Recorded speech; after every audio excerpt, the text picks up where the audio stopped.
Ladies and gentlemen, welcome back to Gaming with me, Tony Mo, and I'm here today bringing you guys my next Titanfall 2 loadout. Today we're going to be taking a look at what I'm calling First to Fall.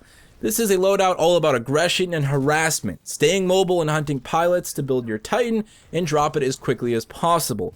Early deployment is going to let you utilize your Titan to clean up AI in larger numbers more effectively, which will in turn let you make early gains in modes like attrition and bounty hunt. Let's go ahead and start with our pilot. We are running the Stim Tactical, which is going to assist us in making those early game rushes to get the best positioning and of course improve our chance at pilot kills, which will be necessary to build our Titan and get that chance at being first to fall. They're also going to boost our speed and survival throughout the remainder of the match. We're also running the battery backup boost. This is going to let us keep our Titan on the field longer, especially when making aggressive pushes to break up enemy defenses or shut down entrenched Titans like Tone or Legion. It also, of course, can occasionally be used to provide support to friendly Titans, which is always a good thing to do. As for our primary, secondary, and grenade, we are running the R210 Assault Rifle. Great accuracy at range, medium range, long range, even in close quarters, this thing just performs really well in just about every situation. It also has some surprisingly good hipfire capabilities that should not be overlooked, specifically during those high speed and close quarter engagements. As for our secondary, our anti-Titan weapon, we're running an Archer Rocket. Now the Archer Rocket is undeniably pretty hard hitting, but it takes a long time to lock on, it's slow moving, it's slow firing. There are a lot of opportunities for other players to counter it. I will say in a public setting, it still remains quite effective. Most people just don't seem to grasp the concept of pilot lock-on, and I managed to get lots of hits anyways. There are better choices. The charge rifle and the MGL would be better selections than the Archer Rocket. But for the sake of doing something different, I wanted to run the Archer Rocket. On top of that, there's a lot of nostalgia for me with this weapon, as it was my go-to anti-Titan weapon for most of my time in the original Titanfall. I love its visual appearance, I love its audio design, and it's a hell of a lot of fun to actually get a full-blown Titan kill with this thing, just watching that slow-moving rocket fly through the sky, crack, boom, Titan dead. So, there you have it. Feel free to swap it out for whatever anti-Titan weapon you would prefer to run in this situation. We're also running Satchel Charges.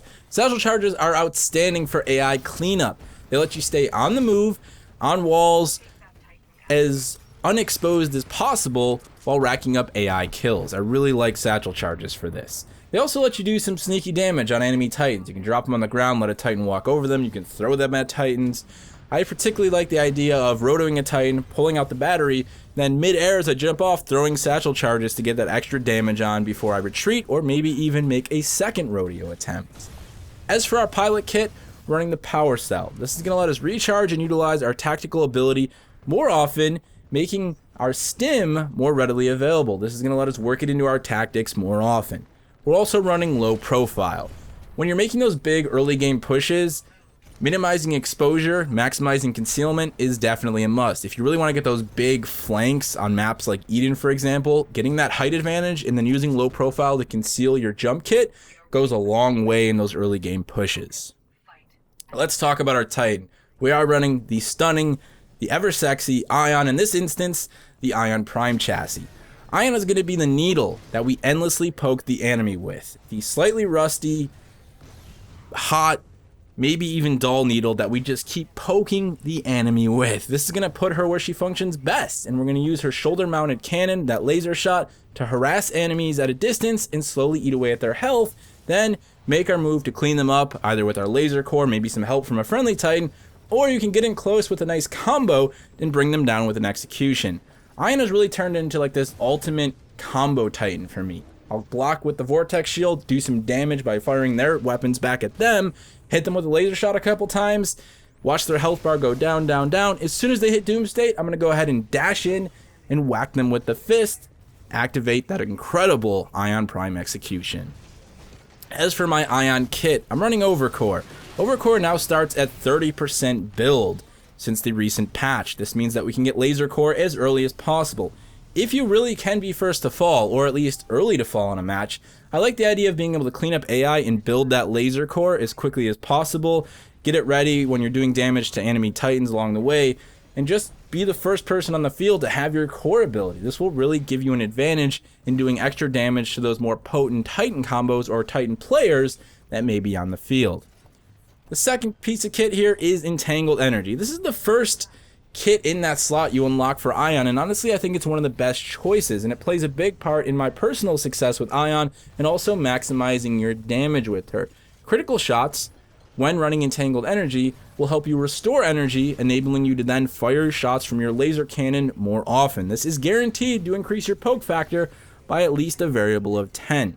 I really do like this, and when you are being an aggressive Ion, you know, getting in these 1v1 duels with, you know, North Star, or even chasing down a Tone if you're crazy enough, you can know that you can constantly build your laser shot in combat just by firing your splitter rifle directly at their critical spot, which is something that they're pretty much forced to expose to you at that point. I've had a lot of fun with that, and you know, using the Vortex Shield in combination to deflect their rounds, get those criticals, Vortex Shield, get those criticals, just building up my laser shot and just hitting them with it again and again and again until I can either activate my core, maybe even retreat and just keep poking them to death with the laser shot, or go in again close for that execution. Really, really like Entangled Energy. Lastly, we are running the Dome Shield. I just don't see Warp Fall being beneficial for this loadout. You know, mid-game, late game even, you're going to be spending a lot of time just dropping your Titan right into combat. I like to have the additional protection on my Titan. I don't see Warp Fall really having any benefit, at least not with this playstyle and loadout. So let's recap. As a pilot, use Stim to make big early game rushes, use the concealment from low profile to make those flanks, get in close, rack up the pilot kills, build your Titan early on, so you can start cleaning up AI again in game modes like Attrition and Bounty Hunt. Of course, in other modes, it's just nice to have your Titan early on in the more competitive stuff like Hardpoint, so on and so forth. Once you're in Ion, put her where she functions best. Make sure that you use that laser shot to endlessly pick away at enemy health bars and build your core. Then go in with your team or solo to clean up those kills. Really, really fun loadout to play. Again, I've got some odd things in there. You know, a lot of people wouldn't agree with the satchel charges or the Archer rocket, but I've had a lot of fun with this loadout. I've just found it to be really satisfying, really enjoyable to play, and I hope you guys will give it a go. Of course, these are for fun, as always. Feel free to modify, tweak them to your likings, take bits and pieces, and fuse it into your own loadout, and then come back here and let me know how it worked for you. Any other questions? Down in the comment section below. Thank you guys so much for watching, and I'll see you in the next one.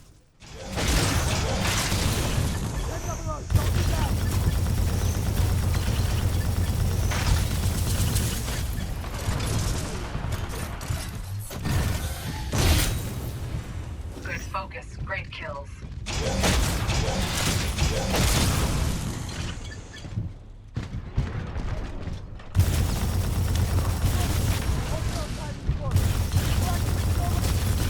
Sector A is clear of Res Fleet 4. Warning, reactor is vulnerable. Severe damage incurred.